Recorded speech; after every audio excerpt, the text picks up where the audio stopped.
यो भिडियो पक्कै पनि कतै कतै देख्नु भएको छ होला। मेरी माया आज म तिमीलाई यो पत्र लेख्दै गर्दा आँखाबाट आँसु झरिरहेका छन्। Yes, this was probably one of the most emotional moments that I ever experienced during my wedding painting moment. Welcome to day 1 of Osso series where I paint every single day at the weddings.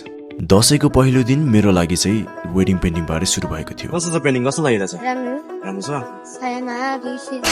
यो बिहेको back story चाहिँ आफ्नो dearest साथीको बिहेमा आउन नपाउँदा एउटा मायाको चिन्हको रूपमा एउटा पेन्टिङ उहाँले गिफ्ट दिनुभएको रहेछ। अब मैले पेन्टिङ बनाउँदै गर्दा बिहेमा आउनुभएको सबैजना यता के भइरहेको छ भनेर हेर्नको लागि वरिपरि झुमिरहनु भएको थियो। अनि यसै बीचमा आजको दुल्हा पनि मेरो पेन्टिङ हेर्न आउनु भएको रहेछ। उहाँको यति राम्रो रियाक्सन देखेर I knew the painting was going to the right direction. बिहेको रमाइलो माहौल हेर्दै पेन्टिङ गर्न एकदमै राम्रो महसुस भइरहेको थियो मलाई।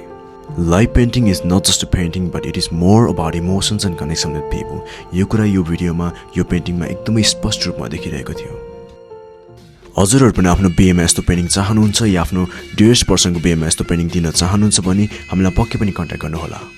अब हामी बिहे कार्यक्रमको अन्तिम क्षणमा आउँदै गर्दा यो पेन्टिङ झनै राम्रो भएको देख्दा I was getting more confident in myself.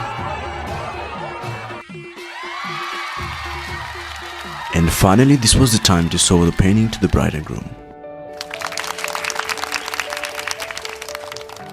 अब मेरो असो सिरिजको फर्स्ट वेडिङ पेन्टिङ सक्सेस भएको कुरा भित्र महसुस हुँदै थियो। उहाँहरूको यति राम्रो रियाक्सन देखेर मेरो दिनभरिको थकान एकैछिनमा हराएको थियो। यसरी हामीहरूले उहाँहरूको ब्युटिफुल रियाक्सन क्याप्चर गरी यो पेन्टिङ कसले दिनुभएको भनेर सिक्रेट रिभिल गर्दै उहाँले दिनुभएको चिठी पनि हातमा थमाइदिए।